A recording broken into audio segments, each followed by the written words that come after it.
Армысыздар кеші жарық, ешкі сарық ағайын. Мұның алдында ғана арнамызда қазақ тілі мұғалімінің жан айқайы жарияланған еді. Алматы облысы Көксу ауданы Мұқыр ауылының тұрғыны интернет болмай түннің ортасында сіңілінің үйіне барып жүргенін айтып күйінген. Әлеуметтік желілер арқылы тараған бұл үндеуді мұғалімдердің басым көпшілігі қолдады. Айта кету керек, бұл бір ғана мұғалімнің жан айқайы емес.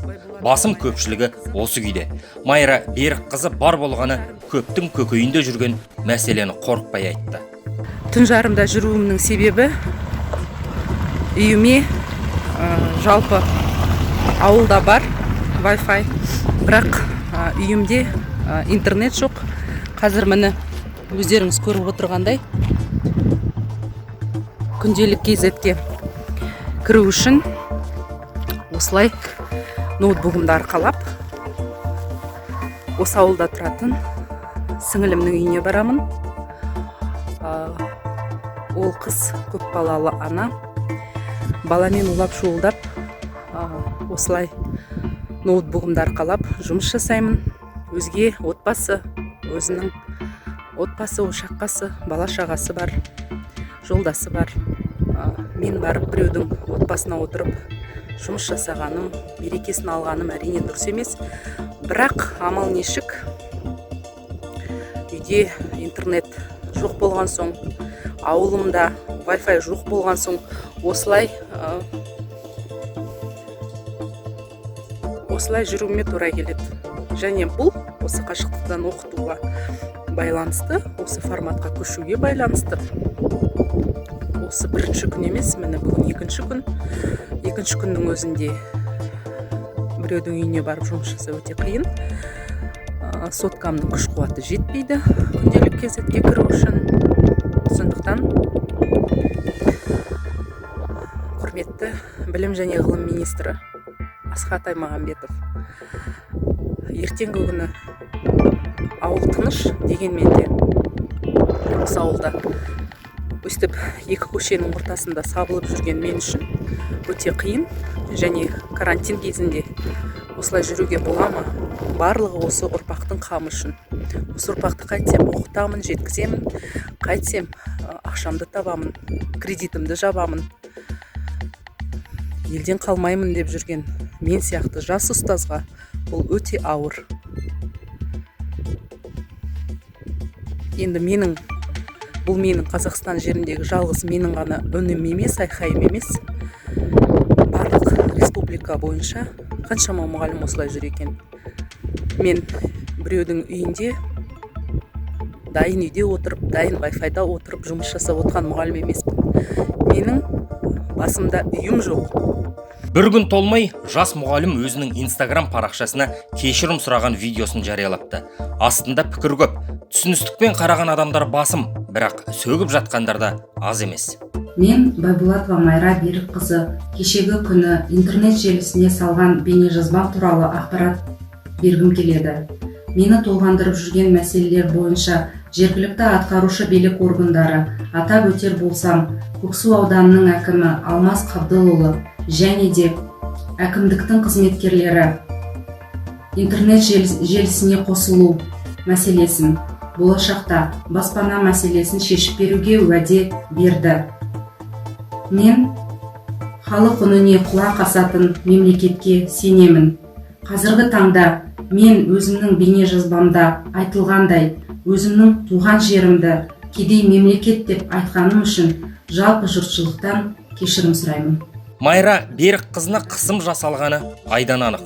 Осы күнге дейін жасалмаған жағдай бір-ақ күнде орнайды дегенге кім сенеді?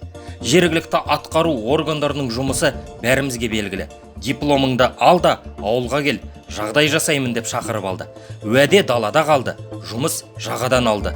Тапсырманы үйіп төгет, қағаздың астына көмет. Осыған шыдап жүрген көп мұғалім бар. Қытайлық індет қауіпті, үйден шықпаңдар деп күні түн айтылуда. Көзге көрінбейтін жаумен қиян кескі ұрыс жүріп жатыр. Бұл майданда алдыңғы шепте дәрігерлер, сосын мұғалімдер мен органдар.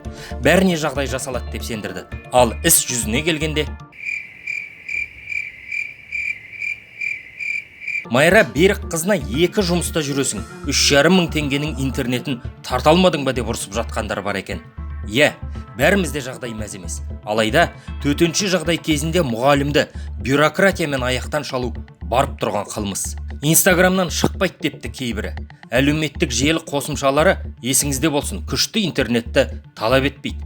3G-мен де шыға беруге болады. Ал күнделік сияқты порталды ауыл түгіл қаладағы ұялы байланыстың бәрі көтере бермейді. Онлайн сабақтар басталғанда бүкіл қазнет қатып қалғанын бәріміз білеміз.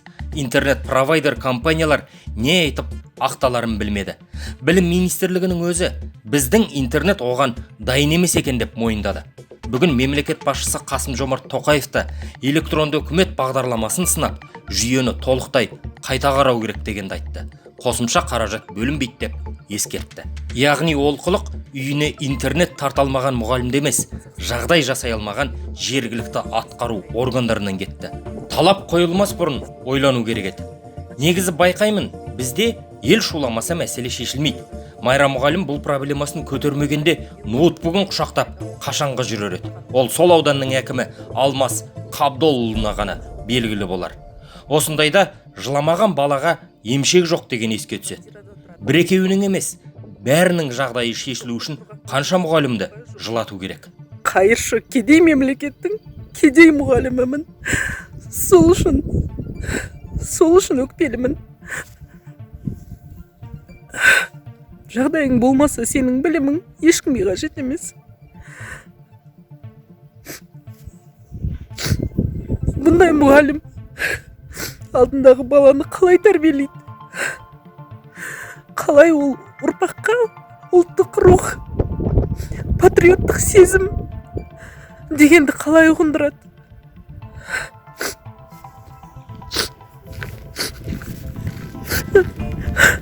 Майра Берік қызына кешірім сұратып күштілігін көрсеткенше айыбын мойындап, күнделікті толтырып әуре болмаңыз десегене. Әлде олар білім және ғылым министрінің төтенше жағдай кезінде мұғалімдерге есеп беру талабы қойылмайды, біз бюрократиядан арылуымыз керек деген сөзін естімеді ме екен? Ал қытайлық індеттің беті әлі қайта қоймады.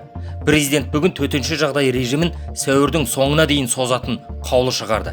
Енді COVID-19 дертіне қатысты кейінгі деректерге құлақ түріңіз.